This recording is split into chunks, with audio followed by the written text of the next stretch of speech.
Today, hopefully, we'll be able to determine which camera has the best image quality, the DJI Action 4, Action 5 Pro, or the new Action 6. I'm going to walk around this beautiful park behind me, and hopefully I'll be able to help you decide which camera is for you, at least in terms of like image quality. So let's start. I'm filming with automatic exposure settings with minus 0.3 EV compensation to slightly preserve the highlights. I'm using 5500 Kelvin white balance on all of these cameras just to keep the colors as neutral and consistent as possible. Then I'm shooting in D-Log M, but I'm not going to do any post-production color grading. I'm just going to do basic color correction like exposure and saturation and contrast. And that's basically it. I'm also shooting in 4K 25p, high bitrate on the Action 5 Pro and Action 6. And finally, I'm using automatic aperture on the Action 6. So let's start maybe with this kind of a test, just to stress these cameras in terms of like dynamic range, if you will. Let's see how my skin looks in terms of like colors and whatnot. I'm just gonna put myself in the light here. Also, flip around the hat, just so you can see the color of my skin a bit better. Hopefully the Action 6 is significantly better in terms of like overall colors compared to the Action 5 Pro and Action 4. The image looks a bit brighter, if I'm honest, on the Action 6, on the screen at least. I think it just exposes brighter. By default, the algorithm works a bit differently than on the Action 5 Pro and Action 4, but maybe the dynamic range is slightly wider. I am going to test out a bit later on the dynamic range with manual exposure settings to keep it as accurate and scientific as possible, if you will. But let's see like lens flares and ghosting. Action 4 actually looks the cleanest from what I could see on the screen. The Action 6 has the most saturated image, and the Action 5 Pro looks the most neutral, and the Action 4 looks very faded. All right, now I want to do a minimum focus distance / sharpness test to see which one is the most detailed one. Hopefully the Action 6 will be the best. And I am using the auto aperture settings on the Action 6. And right now it shows the f2.8 option, which has a minimum focus distance of 35 or 40 centimeters. And I think the Action 4 is about 30 centimeters and the Action 5 Pro is the same, about 30 centimeters. And right now I am about 25 centimeters away from the camera. I'm gonna try to stay as still as possible so you can see which one gives the most detail between these three cameras. Okay, and right now I switched the aperture on the new Action 6 to f4, which should reduce the minimum focus distance to 20 centimeters. And from my brief experience with this camera, this is where it performs at its best when it comes to the overall detail and sharpness. So hopefully it produces much more detailed results than the Action 5 Pro or the Action 4. But you let me know in the comments which one you think produces the most amount of detail between these three cameras. All right, here is another test for the minimum focus distance. And again, I'm using automatic aperture on the Action 6. So hopefully the texture of these three will help you see which camera produces the most amount of detail basically in here. All right, and now I've switched to f4, and hopefully the results are now much better on the Action 6 compared to the Action 5 Pro and then the Action 4. All right, here is now a non-scientific dynamic range test. I basically set the ISO on all of these cameras to 100, the base ISO, which in theory should provide the widest dynamic range. And then I exposed the shot manually with the shutter speed until I got about plus 0.3 EV on the exposure meter. I know it's not 100% accurate, but this should give you a rough idea, at least, which one performs the best in terms of like overall dynamic range performance. From what I could see on the screen, I would say the Action 5 and 6 look very similar. The colors are a bit different though. And then the Action 4 looks slightly darker, if you will. But I think it's because it does not have the color recovery mode on.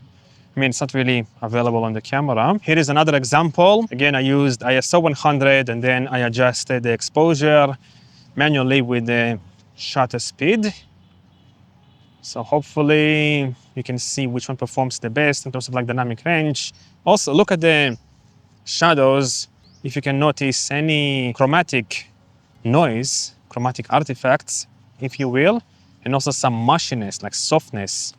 I find the new Action 6 to be very clean in the shadows, even after raising the exposure in post-production, but I don't really remember how the Action 4 or Action 5 Pro perform in this regard. But hopefully this gives you, like a rough idea of the dynamic range performance of these cameras. All right, now let's do a slow motion test with 4K 100p. It's going to slow down the shots, and hopefully you'll be able to see which one produces the best results. So let's go.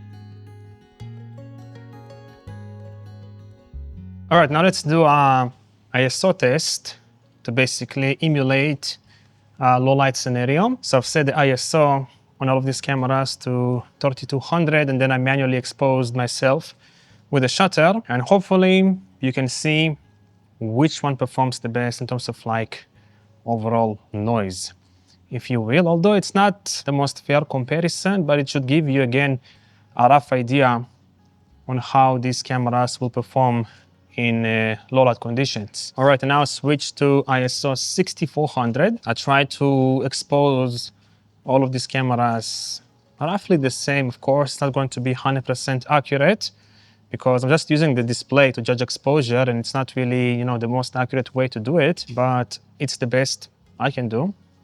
All right, and right now I switch to ISO 12800, and just something to consider. Here I'm using a shutter 1/8000 for proper exposure on the Action 4. Here I'm using 1/5000 on the Action 5 Pro. And here I'm using 1/2000. So maybe the new sensor on the Action 6 does help a little bit. I mean, maybe it can gather more light into the sensor. And by the way, I am using f4 aperture on the Action 6. So I can switch to f2.6 or f2.8 and gather even more light into the sensor, basically. So that's definitely something to keep in mind, if you will. Okay, and now I want to see how these cameras perform in terms of like stabilization when setting the shutter speed to double the frame rate or 1/50. Because if you don't know, when you use double the frame rate shutter speed on action cameras, you get some stabilization artifacts and jitters and whatnot. So let's see which one, if you will, performs the best in here. Just going to carefully walk.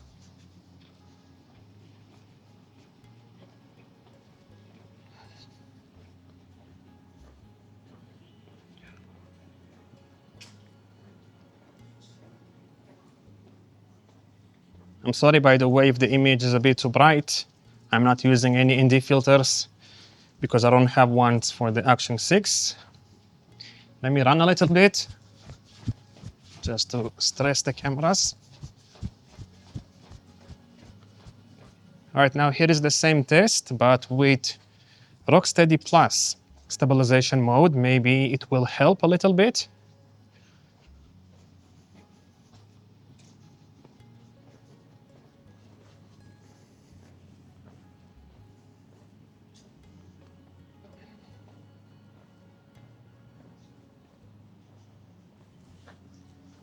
Let's do one more running test.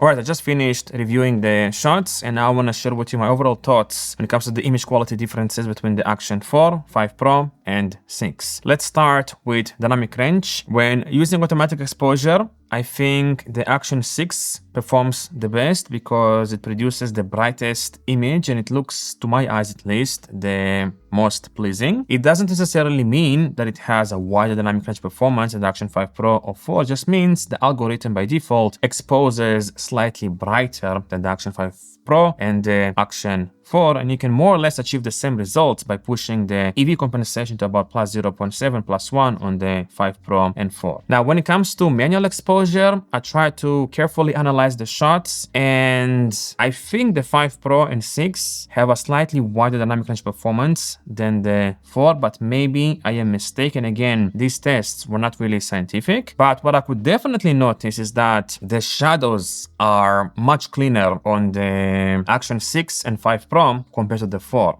Meaning that if you slightly underexpose your shot with a 5 Pro or 6 when using manual exposure, and then you will try to recover, that underexposed shot in post-production, most likely you will not introduce any, distracting noise with the 5 Pro and 6, whereas with the 4, you have to be really careful because as soon as you slightly increase the exposure, you will introduce some chromatic noise in the shadows with the Action 4, basically. Next, I want to touch on colors. There is a big difference when it comes to colors between these cameras. The Action 6 is definitely significantly warmer than the Action 5 Pro and then the Action 4, which is the most neutral. I kind of prefer the colors on the 5 Pro, the overall colors, because it looks very clean and neutral. But then in terms of saturation, the 6 also is too saturated to my liking. There's too much saturation, and when shooting in like a dark area, it becomes very distracting, especially with like skin tones. It looks way too saturated. But then in terms of like skin tones, I kind of prefer how skin tones look on the Action 6 out of the box compared to the Action 5 Pro and Action 4. Although, if you're willing to spend the time in post-production, you can make all of them look more or less the same when it comes to the overall skin tones. But out of the box, I prefer how the Action 6 looks with skin tones compared to the Action 5 Pro and the Action 4. All right, next, let's talk about the detail. And this actually surprised me the most because I genuinely thought that the Action 6 has a significantly more detailed image than the Action 5 Pro, especially when shooting at f4.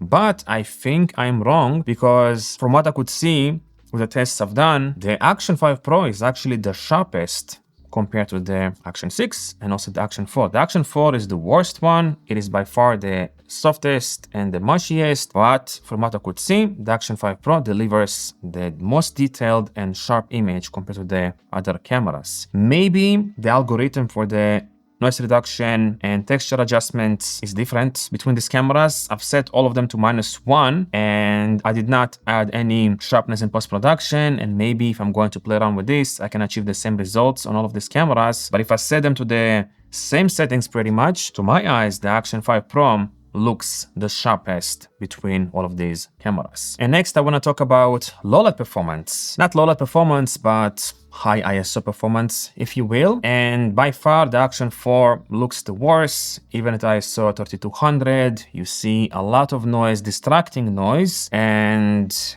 artifacts when it comes to the colors, especially of the skin. It looks very distracting and much worse than the Action 5 Pro and Action 6. And between the Action 5 Pro and 6, I don't know, it looks more or less the same. Maybe the Action 6 is slightly cleaner, but to my eyes, like, it was really hard to notice a significant difference other than the colors, which look a bit warmer on the Action 6 compared to the 5 Pro. But in terms of like grain and noise, chromatic noise and whatnot, it looks more or less the same on the Action 5 Pro and then the Action 6. So to summarize, I honestly think buying the Action 6 is a waste of money.